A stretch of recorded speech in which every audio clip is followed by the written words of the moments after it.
Good morning friend. आज का topic है जीएसटी का। चलिए देखते हैं जीएसटी क्या होता है।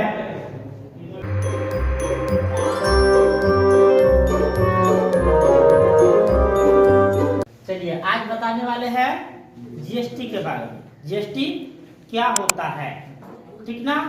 GST is an indirect tax. GST indirect tax है। कैसे आगे बताएंगे, ठीक ना। लेकिन अभी देखिए कि GST goods and service tax, ये गुड्स के साथ टैक्स हमेशा क्यों, ठीक ना। जहां गुड्स वहां टैक्स, जहां गुड्स वहां टैक्स, जहां गुड्स वहां टैक्स।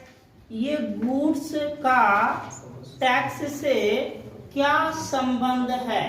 दोनों आपस में भाई बहन है, दोनों आपस में बहन है, या दोनों कौन है, क्या संबंध है, आज बताने वाले हैं।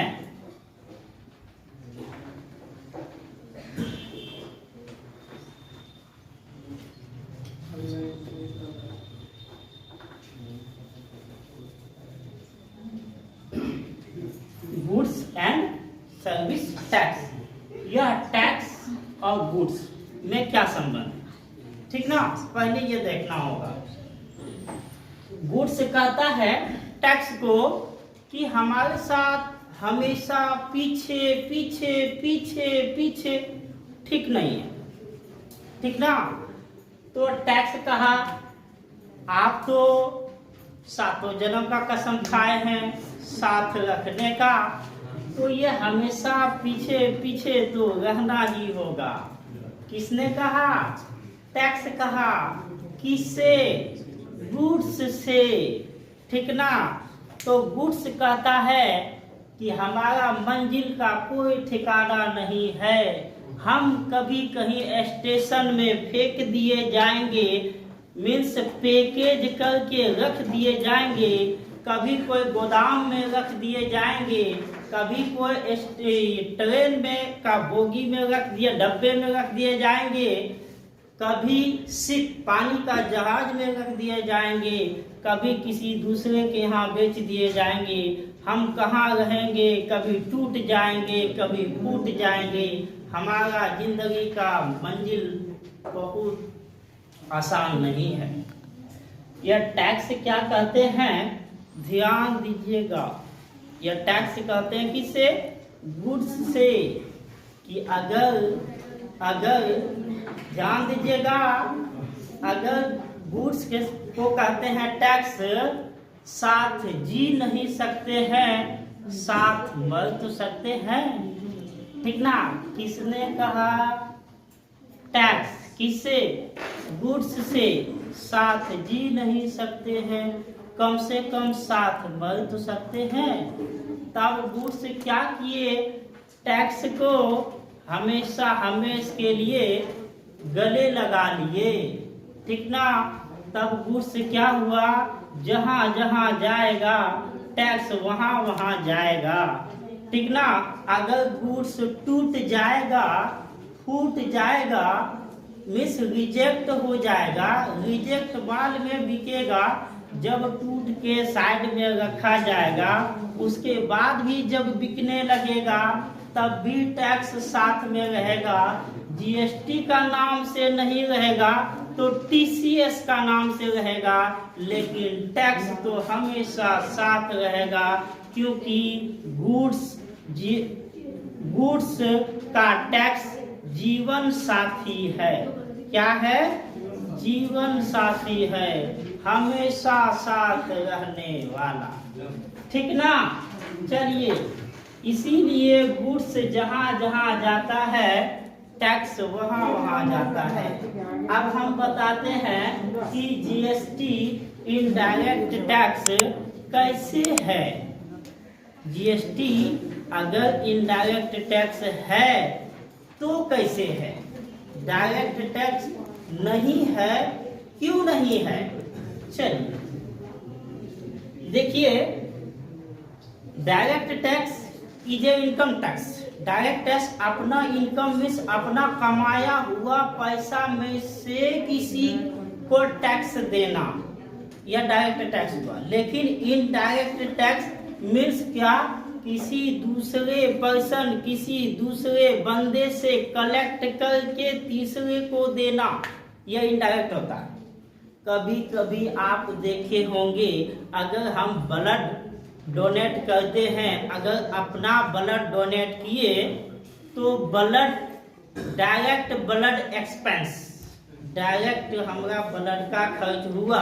लेकिन अगर हम चालाक हैं, दूसरे से ब्लड कलेक्ट करके तीसरे को ब्लड डोनेट किए तो वो ब्लड एक्सपेंस तो है मगर इनडायरेक्ट एक्सपेंस है, वो डायरेक्ट एक्सपेंस नहीं है। इसी तरह यह टैक्स क्या है, ये जीएसटी किसी दूसरे बंदे से कलेक्ट कर किसी तीसरे को दिया जाता है, इसीलिए यह टैक्स डायरेक्ट टैक्स नहीं है बल्कि इनडायरेक्ट टैक्स है। कैसे लिया जाता है और कैसे दिया जाता है जरा देखते हैं, चलिए देखिए।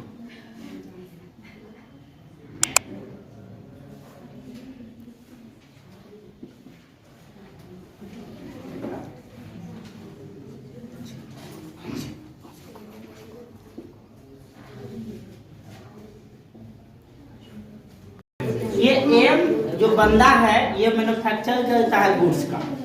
ये एम जो है ये बंदा क्या करता है, गुड्स को तैयार करता है।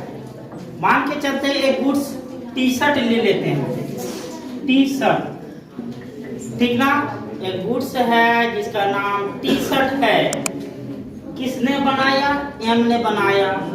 अब यह गुड्स पर टैक्स तुरंत लागू हो जाता है, तो यह गुड्स का अगर कीमत बनाने का 200 हुआ तो प्लस 10% टैक्स, प्लस टैक्स, कितना टैक्स, 10%। 10% का 200 का कितना हो जाएगा, 20। कितना लगा, 220। ये मैन्युफैक्चर एम बंदा क्या किया, 220 में तैयार किया। 200 उसे लागत लगा और 20 उसे टैक्स लगा। क्या ये डायरेक्ट टैक्स होगा, नहीं। क्यों, क्योंकि ये बंदा क्या किया, एम क्या किया, एन से एन को सेल किया टी शर्ट। ये क्या किया, 200 के जगह 300 में सेल किया। कितना में सेल किया, 300 में सेल किया। इस पर प्लस टैक्स 10% लगा, तो 300 का 10% 30 होता है, तो कितना हो गया, 330 हो गया। ये एम एन से कलेक्ट करेगा कितना, 330।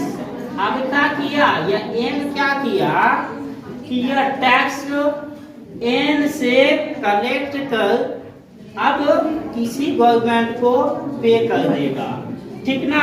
तो ये हो गया इनडायरेक्ट टैक्स, किसी दूसरे से लेके किसी तीसरे को पेड करना। अब एन क्या किया, पी को सेल किया, ये भी डायरेक्ट टैक्स नहीं देगा, अपना मतलब अपना पैसा नहीं देगा, या पी से लेके देगा, या 400 में सेल करेगा। एन पी को 400 में सेल करेगा। प्लस क्या होगा, 10% टैक्स, प्लस 10% क्या लगेगा, टैक्स मीन्स 40, ठीक है। अब क्या होगा, ये एनपी से 440 कलेक्ट करेगा। पैसा कितना लेगा, 440। 400 लेगा गुड्स के नाम पे और 40 लेगा टैक्स के नाम पे। अब इसने क्या किया, एन क्या किया, 30 टैक्स के नाम पे एम को दिया और 40 कलेक्ट किसी दूसरे बंदे से किया। अपना पैसा तो इसे नहीं लगा, सब अब अभी भी उसके ऊपर टैक्स लायबिलिटी है। क्या है, यह 30 इसने दिया और 40 इसने कलेक्ट किया, तो 30 में से 40 में से 30 बाद होके जो 10 बैलेंस बचेगा यह भी पे करना होगा। किसको? गवर्नमेंट को पे करना होगा। यह क्या हुआ? इनडायरेक्ट टैक्स हुआ। क्यों? क्योंकि यह एक बंदा दूसरे बंदे से पैसा कलेक्ट कर तीसरे को दिया जाता है, ठीक ना। इसी तरह ये पी क्या करेगा? क्यू को भेजेगा। क्यू को बेचेगा 40 का 400 का 500 बेचा प्लस 10% टैक्स, तो क्या हो गया? 550 हो गया। पी क्या किया? क्यू से कलेक्ट किया 550, 500 गुड्स का टैक्स के नाम पे 50 कलेक्ट किया और 40 यह पहले ही दे चुका है, तो अब क्या किया? दूसरे से 50 ले लिया, 10 इससे एडजस्टमेंट करके फिर गवर्नमेंट को दे देगा। लेकिन इसने अपना पैसा कुछ भी नहीं दिया। यह बंदा क्या किया? क्यू से कलेक्ट कर एन को दे दिया। क्यू से कलेक्ट कर एन को दे दिया। ये अपने में टैक्स को सटने नहीं दिया, इसीलिए यह इनडायरेक्ट टैक्स है। जबकि डायरेक्ट टैक्स अपना इनकम में से टैक्स दिया जाता है। जैसे एम उतना पैसा कमा के जमा किया जिसमें टैक्स लायबिलिटीज है, टैक्स दायित्व है, तो उस कमाया हुआ पैसा, जमा किया हुआ पैसा में से जो पैसा टैक्स के नाम पे होता है वह डायरेक्ट टैक्स कहलाता है।